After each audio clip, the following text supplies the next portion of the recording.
नमस्कार मित्रों, मैं डॉक्टर अशोक त्रिपाठी आपका स्वागत करता हूं आपके अपने channel history culture historiography and research methodology में।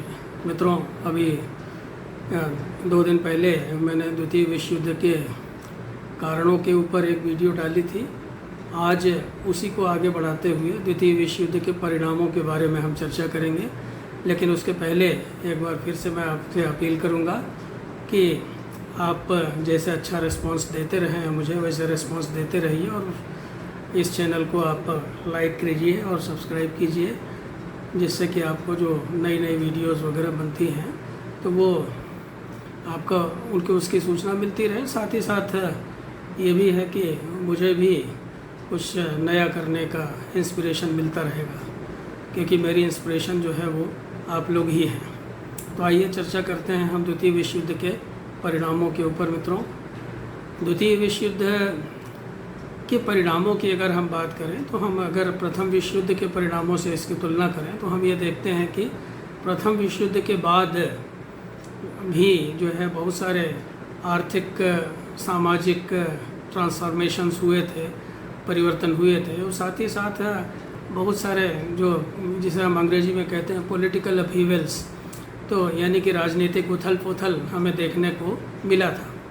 लेकिन अगर द्वितीय विश्व युद्ध में हम ये देखें तो द्वितीय विश्व युद्ध में भी ये बातें हमें दिखाई ज़रूर पड़ती हैं उसके परिणामों में, लेकिन अब उनका जो एरिया था, उनका जो भौगोलिक क्षेत्र था वो बदल गया था।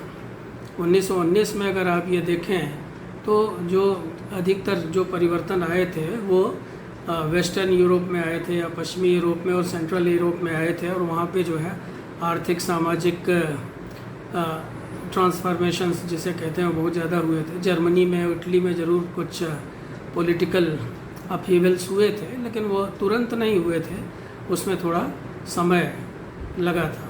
1945 ईस्वी में अगर हम देखें, द्वितीय विश्व युद्ध के बाद हम ये देखें तो यूरोप के जो आर्थिक और सामाजिक जो परिवर्तन आए वो मोस्टली जो है हम ये देखते हैं कि उसके सेंट्रल और ईस्टर्न पार्ट में आए। जैसे कि हमने कहा कि फर्स्ट वर्ल्ड वॉर के बाद जो है वो वेस्टर्न और सेंट्रल पार्ट में आए थे, तो यहाँ पे हम देखते हैं सेंट्रल और ईस्टर्न पार्ट में आए। और साथ ही साथ हम ये देखते हैं मित्रों की द्वितीय विश्व युद्ध के बाद एक नए युग की शुरुआत होती है। दुनिया जो है वो 2 खेमों में पूरी तरह से बंट जाती है। हम ये देखते हैं कि एक दुनिया का एक बहुत बड़ा हिस्सा जो है वो कम्युनिस्ट आइडियोलॉजी के नियंत्रण में आ गया, कम्युनिस्ट आइडियोलॉजी के कंट्रोल में भी आ गया। अब जैसे हम बहुत जगह पे हम ये देखते हैं कि जो राजनीतिक उथल पुथल हुए, तो राजनीतिक उथल पुथल बहुत जगहों में आया, जैसे चाइना में, इंडिया में, बर्मा में, मलाया में, इंडो चाइना में, इंडोनेशिया में, इन सब जगहों पे आप ये देखेंगे तो यहाँ पे राजनीतिक परिवर्तन हुए, क्योंकि द्वितीय विश्व युद्ध के बाद हम ये देखते हैं कि जिन शक्तियों ने, जिन ताकतों ने, पश्चिमी शक्तियों ने इन देशों के ऊपर अपना अधिकार कर रखा था वो कमज़ोर पड़ गए थे। तो ये देश जो है एक शक्तिशाली देशों के रूप में धीरे धीरे उभर के सामने आए। हालांकि अभी इन देशों को स्वतंत्रता मिली थी, अभी इनको अपना पुनर्निर्माण करना था, लेकिन फिर भी आगे चल कर के हम ये देखते हैं कि ये शक्तिशाली देशों के रूप में जाने गए। तो मित्रों, जैसे कि मैं ये कह रहा था कि 1 सितंबर 1939 को पोलैंड पे आक्रमण किया गया था। पोलैंड पे आक्रमण करने के बाद जो है प्रथम विश्व युद्ध का प्रारंभ हुआ था, उसकी शुरुआत हुई थी। और 2 सितंबर 1945 ईस्वी को जापान द्वारा आत्मसमर्पण कर देने के बाद, और जापान द्वारा आप ये कह लीजिए कि जो शांति संधि पे हस्ताक्षर कर देने के बाद जो है ये युद्ध समाप्त हुआ। तो इस तरह से ये युद्ध जो है पूरा का पूरा जो है वो 6 वर्ष 1 दिन की अवधि तक चला। तो ये हम ये देखते हैं कि काफ़ी कालक्रम की दृष्टि से काफ़ी लंबा जो है वो युद्ध था और काफ़ी व्यापक युद्ध था, इसका फैलाव बहुत ज़्यादा था। और अगर देखा जाए तो इस युद्ध के जो परिणाम हुए, इस युद्ध के परिणाम जो है वो बहुत ही भयंकर हुए, क्योंकि प्रथम विश्व युद्ध के बाद से अगर हम ये देखें तो युद्ध कला में काफ़ी प्रगति हुई थी, रणनीति में काफ़ी प्रगति हुई थी, अस्त्रों शस्त्रों इत्यादि के निर्माण में काफ़ी प्रगति हुई थी। वो चाहे जल में हो, चाहे नभ में हो, चाहे थल में हो, कहीं भी हो, तो हम ये देखते हैं कि बहुत ही उच्च कोटि के अस्त्रों का प्रयोग किया गया। तो इसीलिए अब जैसे डेविड थॉमसन जैसे जो इतिहासकार हैं वो ये कहते हैं कि ये युद्ध जो था वो एक तरह से मॉडर्न वॉरफेयर की संज्ञा उन्होंने इसे दी है कि ये आधुनिक युद्ध कला की दृष्टि से जो है बहुत ही महत्वपूर्ण है। और इसमें उन्होंने डेविड थॉमसन जो है वो ये कहते हैं कि 6 साल तक ये युद्ध चला, और उसके बाद वो ये कहते हैं कि 1942 ईस्वी तक अगर देखा जाए तो धुरी राष्ट्र जो थे वो काफ़ी मजबूत थे, लेकिन उसके बाद 1942 के बाद 1945 तक आगे चल करके हम ये देखते हैं कि जो मित्र राष्ट्र थे, जो एलाइड कंट्रीज़ थी, वो काफ़ी ताकत के साथ उभरी। इस युद्ध में बहुत सारे मतलब जो आप देखिए, इस युद्ध में टैंक्स का प्रयोग किया गया, एयरक्राफ्ट्स का प्रयोग किया गया, और घातक हथियारों का प्रयोग किया गया, और अंत में जो है इसमें परमाणु बम वगैरह का भी प्रयोग किया गया। तो इसलिए मित्रों, ये युद्ध जो है बहुत ही इसके जो परिणाम है वो बहुत ही दूरगामी साबित हुए। तो दूरगामी परिणामों के बारे में हम बातचीत करते हैं। इसमें कुछ पॉइंट्स पे मैं आपको समझाने का प्रयास करूंगा कि इसके क्या परिणाम हैं। सबसे पहले तो देखिए, कोई भी युद्ध होता है तो उसमें अपार जनधन की क्षति होती है। द्वितीय विश्व युद्ध में इसका अपवाद नहीं था। युद्ध केवल, और युद्ध में ऐसा नहीं है कि केवल एक ही पक्ष है या पराजित पक्ष ही जो है वो हानि उठाता है। पराजित पक्ष तो हानि उठाते ही हैं, साथ ही साथ इसमें विजेता पक्ष जो है उनको भी काफ़ी क्षति होती है। तो ये इस युद्ध में कितनी क्षति हुई इसके बारे में अलग अलग आंकड़े दिए जाते हैं, लेकिन इसके बारे में निश्चित रूप से कुछ कहना बड़ा कठिन है। जैसे अगर ईएचकार की माने तो ईएचकार ये कहते हैं कि इसमें 2.20 यानी कि 2 करोड़ 20 लाख लोग मारे गए, और 3 करोड़ 40 लाख लोग जो है घायल हुए, और सभी राज्यों को 13.5 खरब डॉलर सभी राज्यों ने जो है इस युद्ध पे व्यय किया। तो ये तो एक तरह से ये पैसा जो है डेवलपमेंट के कामों में, विकास के कामों में लग सकता था, लेकिन ऐसा नहीं हुआ। तो ये तो प्रत्यक्ष हानि थी। लेकिन अगर दूसरे सोर्सेस की बात करें, जिन्हें हम कहते हैं कि गैर सरकारी सोर्सेस की बातचीत करें अगर हम, तो इस युद्ध में कम से कम 5 करोड़ लोग मारे गए थे। अब जैसे रूस, ये दावा किया जाता है कि 2 करोड़ तो केवल रूसी मारे गए थे। जोफ्रे ब्रून और विक्टर एस मेहमते ने विश्व युद्ध की क्षति का बहुत ही विस्तार से विवरण दिया हुआ है, और उन्होंने ये माना है कि इसमें बहुत बड़ी संख्या में कम से कम 5 करोड़ लोग जो है वो मारे गए थे, और अपार जनधन की हानि हुई थी। मित्रों, इस युद्ध के परिणाम स्वरूप यूरोपीय प्रभुत्व का अंतर्राष्ट्रीय राजनीति में जो वर्चस्व था वो समाप्त हो गया। यद्यपि विश्व युद्ध ने इस दिशा में, प्रथम विश्व युद्ध के बाद ही जो है इस दिशा में कुछ संकेत मिलने लगे थे, क्योंकि बहुत सारे देश जो थे उनका संसाधन प्रथम विश्व युद्ध के बाद ही काफ़ी कम हो गया था। लेकिन उसके बाद भी वो द्वितीय विश्व युद्ध में कूद पड़े। नतीजा ये हुआ कि धीरे धीरे उनका वर्चस्व समाप्त हो गया। वो आर्थिक रूप से काफ़ी कमज़ोर हो चुके थे, जो उपनिवेशवादी या साम्राज्यवादी देश थे, और अब नई ताकतें उभर के सामने आई। जैसे 2 शक्तिशाली नए देश उभर के आए, जिसे आप कहते हैं संयुक्त राज्य अमेरिका और सोवियत संघ, यानी कि दुनिया 2 ध्रुवों में बट गई। सोवियत संघ को पूर्णतः यूरोपीय शक्ति तो नहीं माना जा सकता, क्योंकि लेकिन फिर भी वो एक ताकतवर देश के रूप में उभर करके सामने आया द्वितीय विश्व युद्ध के बाद। फ्रांस फ्रांस की जो स्थिति थी वो काफ़ी हद तक जो है वो कमज़ोर हो चुकी थी, क्योंकि जर्मनी ने उसके दर्द को चूर चूर कर दिया था। इसी तरह से ग्रेट ब्रिटेन जो था उसने भी पूरी बहुत ही अच्छे ढंग से जो धुरी शक्तियाँ थी, जिन्हें हम कहते हैं रोम, बर्लिन, टोक्यो धुरी जो बनी थी, उनके खिलाफ जो है बहुत प्राण प्रण से ब्रिटेन ने भी उनके खिलाफ लड़ाई की, उनसे लोहा लिया। और उसने इतना ज़रूर किया कि ब्रिटेन ने अपनी 1 इंच ज़मीन पर भी उनका अधिकार नहीं होने दिया। तो इस तरह से हम ये देखते हैं कि बहुत सारे जो यूरोप के देश थे और भी, अब मतलब यहाँ बहुत ज़्यादा डिटेल में नहीं बताया जा सकता, वो अपना वर्चस्व खो चुके थे। धुरी राज्यों की इस युद्ध में निर्णायक पराजय हो गई, और निर्णायक पराजय के साथ साथ हम ये कह सकते हैं उनकी शर्मनाक पराजय हुई। इटली, जर्मनी, जापान, जो कि एक समय युद्ध उन्माद में इतने ग्रस्त हो गए थे कि वो दुनिया में किसी को भी कुछ नहीं समझते थे, और उन्होंने हमेशा जो मित्र राज्य थे उनकी उपेक्षा की, और उनकी उपेक्षा करके अपनी मनमानी की, जहाँ चाहा वहाँ पे आक्रमण किया और जैसे चाहा वैसे मनमानी की। लेकिन अगर देखा जाए तो हिटलर का, मुसोलिनी का और जापान के जो शासक थे उन सब का जो है वो बहुत बुरा हश्र हुआ इस युद्ध के बाद, और उन्हें शर्मनाक पराजय का सामना करना पड़ा। मित्रों, एक बात और ध्यान देने की है, जैसे मैंने शुरू में ही कहा कि यह युद्ध जो है वो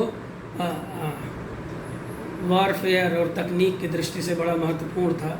युद्ध को जल्दी से जल्दी समाप्त करने की इच्छा से ही, जैसा कि अमेरिका दावा करता है कि उसने हिरोशिमा और नागासाकी के ऊपर परमाणु बम गिराए, और इस कारण जापान में अपार जनधन की क्षति हुई, और साथ ही साथ जो है पूरी दुनिया इस परमाणु शक्ति से जो विध्वंस हुआ उसको देख करके आश्चर्यचकित रह गई। तो भविष्य की राजनीति और शक्ति संतुलन आदि का आधार अब परमाणु शक्ति होगा, ये बात निश्चित हो गई। और आगे चल कर के हम ये देखते हैं कि बहुत सारे देशों में, इंक्लूडिंग इंडिया, भारत, पाकिस्तान और भी बहुत सारे देश जो हैं, इन्होंने जो है वो परमाणु शक्ति का विकास किया, क्योंकि इनको ये लगा कि बिना परमाणु शक्ति के विश्व में राजनीतिक शक्ति संतुलन स्थापित करना बड़ा कठिन होगा। सोवियत संघ और दूसरे मित्र राज्य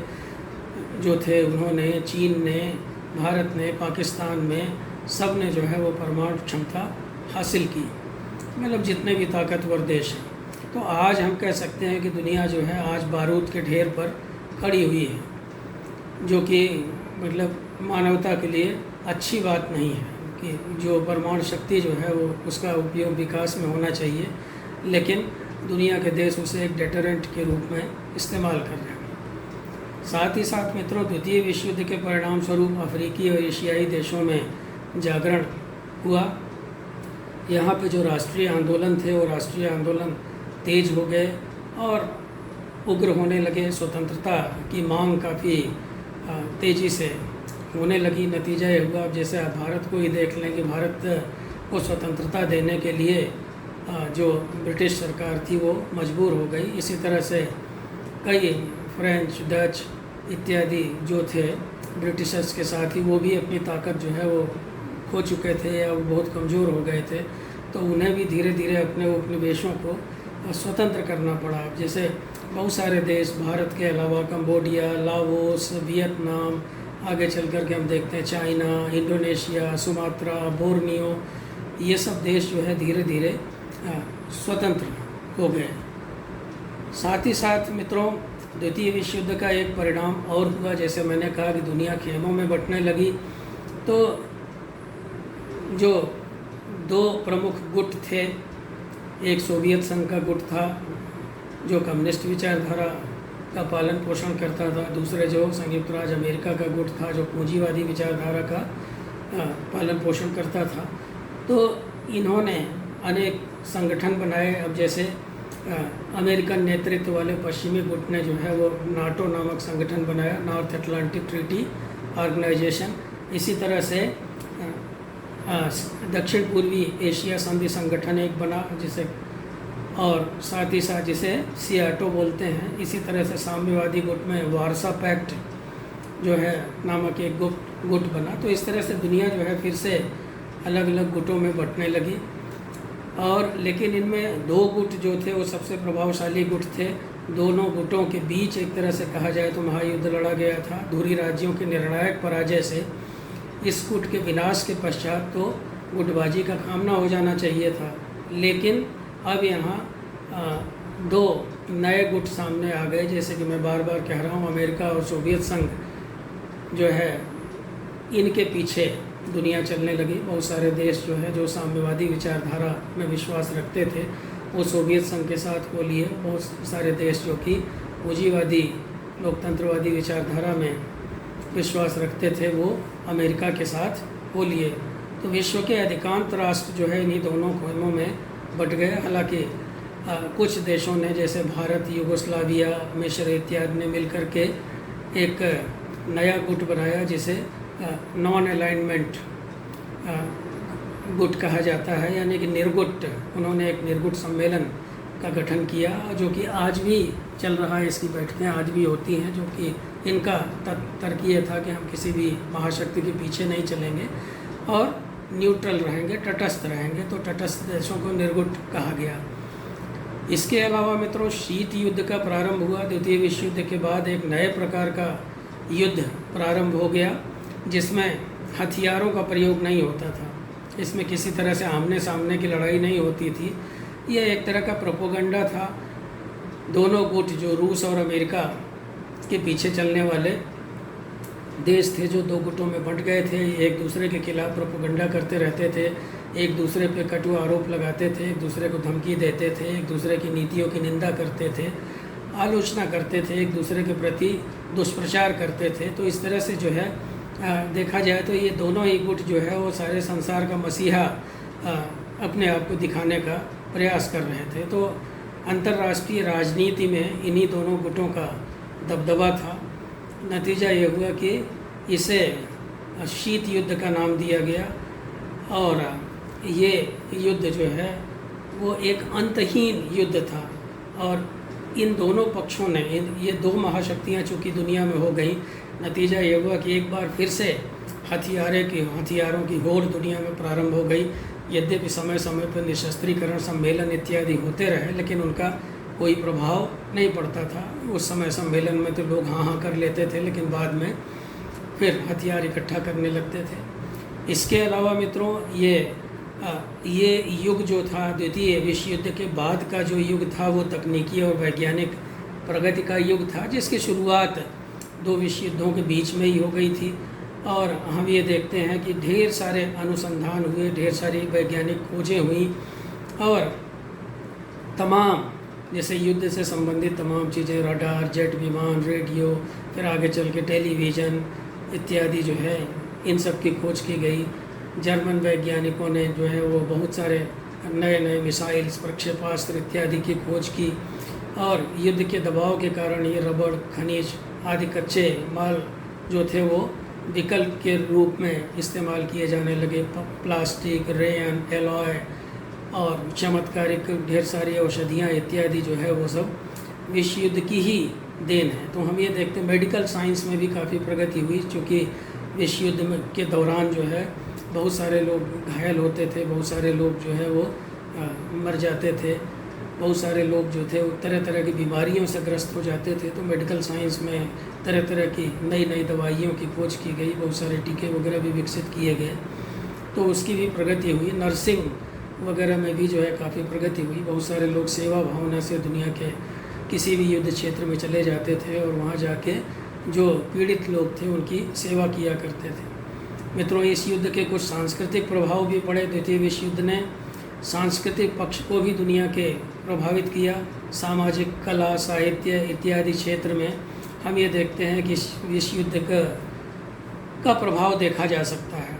कलाकृतियों में, साहित्य में, कविताओं में, निबंधों में, लेखों में, नाटकों में, संगीत में, म्यूज़िक में, गीतों में, हर जगह हम देखते हैं कि द्वितीय विश्व युद्ध से संबंधित बहुत सारी बातों का उल्लेख किया जाता रहा है। उसकी कहीं जो है भावनात्मक स्तर पर उससे संबंधित बातों को दिखाया जाता था, प्रदर्शित किया जाता था, कहीं दूसरे स्तर पर दिखाया जाता था, कहीं इसके विध्वंसात्मक पक्ष को, जैसे बर्ट्रांड रसेल ने पुस्तक लिखी थी हैज़ मैन ए फ्यूचर, क्या मनुष्य का जो है वो कोई भविष्य है। इसी तरह से बहुत सारी पुस्तकों की रचना हुई जो कि यहाँ संक्षेप में बता पाना मेरे लिए बड़ा कठिन है, लेकिन फिर भी साहित्य, कला, नाटक, ये सब जो था ये भी काफ़ी समृद्ध हुआ। और इन्होंने जो जनमानस में जो आक्रोश था, जो हिंसा थी, जो विध्वंस था, जो पीड़ा थी, जो दुख था, जो कष्ट था, उन सबको जो है इन्होंने उभारने की कोशिश की। उपनिवेशवाद और साम्राज्यवाद का जो विकृत स्वरूप था उसको इन्होंने प्रदर्शित किया। इसी तरह से हम ये देखते हैं मित्रों, कई देशों में प्रजातंत्र की स्थापना हुई। अब जैसे इटली में, जर्मनी में, इन सब देशों में तानाशाही शासन जो था, तानाशाही शासन का अंत हो गया। और यहाँ पे हम ये देखते हैं कि प्रजातंत्र सरकार या लोकतांत्रिक सरकारों की स्थापना हुई। इनके उपनिवेश जो थे वो उससे इन देशों को वंचित होना पड़ा। जर्मनी जो था वो दो भागों में बट गया, जर्मनी का विभाजन हो गया। एक भाग जो कि साम्यवाद से प्रभावित था, सोवियत संघ के पीछे चलने वाला था। इसी तरह से जो है दूसरा भाग जो था वो जो कि अमेरिका से प्रभावित था। तो इस तरह से जर्मनी जो है दो भागों में बट गया। बर्लिन नगर पर हम ये देखते हैं कि जर्मनी में बर्लिन नगर पर कई बार हम देखते हैं कि जैसे जर्मनी, ब्रिटेन, फ्रांस, संयुक्त राज्य अमेरिका इत्यादि जो है इन्होंने पहले तो अपना संयुक्त प्रशासन कायम किया, लेकिन आगे चल कर के इन शक्तियों ने अपने अपने भागों को मिला करके पश्चिमी जर्मनी नाम के एक स्वतंत्र राज्य की स्थापना कर दी। साथ ही साथ सोवियत संघ के पास जो भाग था उसने जर्मन जनवादी गणराज्य के नाम से एक पृथक राज्य जर्मनी में बना दिया, जो कि पूर्वी जर्मनी था। बर्लिन को दो भागों में बांट दिया गया। आगे चल कर के हम ये देखते हैं कि बर्लिन में एक दीवार बना दी गई। फिर अभी कुछ दशक पहले जो है बर्लिन की दीवार को तोड़ दिया गया, फिर से दोनों जर्मनी एक हो गए। जापान जैसे जो उग्र सैन्यवादी देश में भी जो है प्रजातंत्र की स्थापना हुई। और साथ ही साथ जो है जापान के साथ हम ये देखते हैं कि संयुक्त राज्य अमेरिका के साथ जापान की जो है 1952 ईस्वी में एक संधि हुई। और जापान की जो प्रभुसत्ता थी वो देखा जाए तो केवल 4 बड़े टापुओं तक सीमित रह गई। 2 महायुद्धों के बीच जापान द्वारा जिन प्रदेशों पर कब्जा कर लिया गया था वो प्रदेश जो है वो वापस ले लिए गए। और जो सैन्यवादी शासन प्रणाली थी जापान में उसको समाप्त कर दिया गया और एक लोकतांत्रिक शासन व्यवस्था की स्थापना की गई। और सम्राट जो जापान का था, यद्यपि उसकी जो संवैधानिक सत्ता थी उसको भी बनाए रखा गया। सोवियत संघ की अगर हम बात करें तो द्वितीय विश्व युद्ध के बाद सोवियत संघ जो है उसका काफ़ी बड़ी भारी मात्रा में हम कह सकते हैं कि उसका प्रादेशिक विस्तार हुआ, उसके प्रभुत्व में बहुत अधिक वृद्धि हुई। सोवियत संघ ने एस्टोनिया, लैटविया, लिथुआनिया इत्यादि में अपना शासन कायम कर लिया। उसके अलावा जर्मनी, पोलैंड, चेकोस्लोवाकिया, रोमानिया आदि जो है वो भी वहाँ भी उसे जो है कुछ प्रादेशिक लाभ मिले। पोलैंड, हंगरी, चेकोस्लोवाकिया, पूर्वी जर्मनी, बुल्गारिया आदि में सोवियत समर्थक जो सरकारें जो वहाँ पे बनी तो वो साम्यवादी सरकारें बनी जो सोवियत संघ का समर्थन किया करती थी। तो अतः द्वितीय विश्व युद्ध के बाद जो है हम ये देखते हैं कि सोवियत संघ के प्रभाव में काफ़ी बढ़ोतरी हुई। सोवियत रूस और उसके जो कम्युनिस्ट इंटरनेशनल की विस्तारवादी और प्रचारवादी जो नीतियाँ थी वो काफ़ी हद तक सफल रहीं और सोवियत संघ का वर्चस्व जो है दुनिया के एक बड़े भाग पे स्थापित हो गया। संयुक्त राज्य अमेरिका जो है वो भी एक शक्तिशाली राज्य के रूप में, एक सुपर पावर के रूप में विकसित हुआ। और अमेरिका ने जो है बहुत सारे अंतर्राष्ट्रीय मामलों में अपनी टांग अड़ाई और वो चूँकि दुनिया का एक सुपर पावर बन गया था तो इसलिए अमेरिका जो है वो अक्सर एशिया के मामलों में, अफ्रीका के मामलों में या यूरोप वगैरह के मामलों में अपनी टांग अड़ाता रहता था। अमेरिका जो है वो उसका बहुत तेज़ी से युद्ध काल में औद्योगिक विकास भी हुआ और उसकी बहुत ज़्यादा वैज्ञानिक प्रगति हुई।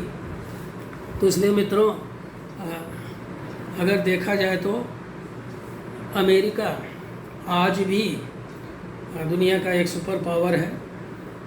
आगे चल कर के हम देखते हैं कि द्वितीय विश्व युद्ध के बाद प्रथम विश्व युद्ध की भांति बहुत सारी जो शांति संधियाँ वगैरह की गई और दुनिया के बहुत सारे देशों के साथ संधियाँ हुई, जैसे जापान के साथ तो हुई थी, Italy, Romania, Bulgaria, Hungary, Finland, Austria, Czechoslovakia, Germany, तमाम देशों के साथ जो है अलग अलग सम्मेलन करके संधियाँ हुई।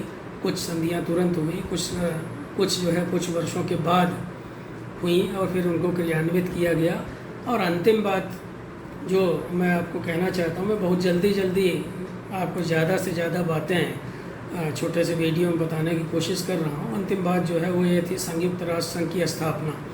तो द्वितीय विश्व युद्ध के कारण जो है वो द्वितीय विश्व युद्ध के परिणामों के कारण ये महसूस किया गया कि चूँकि राष्ट्र संघ तो असफल हो गया था प्रथम विश्व युद्ध के बाद, लेकिन अब ये शिद्दत के साथ महसूस किया गया कि एक ऐसी संस्था की आवश्यकता है जो कि दुनिया में अस्थायी रूप से शांति स्थापित कर सके, दुनिया के जो राजनीतिक मामले हैं उनका निपटारा कर सके, दुनिया में जो विभिन्न देशों के बीच विवाद हैं उनका निपटारा कर सके, साथ ही साथ दुनिया का सांस्कृतिक विकास कर सके। उस सांस्कृतिक विकास के साथ साथ स्वास्थ्य, सुरक्षा, ये सब चीज़ें जो है पूरी दुनिया को प्रदान कर सके। तो इसलिए जो है अक्टूबर 1943 ईस्वी में मॉस्को में एक अंतर्राष्ट्रीय सम्मेलन किया गया और इसके बाद फिर और भी कई सम्मेलन किए गए और काफ़ी विचार विमर्श के बाद जो है 26 जून 1945 को 50 राष्ट्रों ने जो है वो उस पर हस्ताक्षर किए, एक समझौता हुआ और आगे चल कर के हम ये देखते हैं कि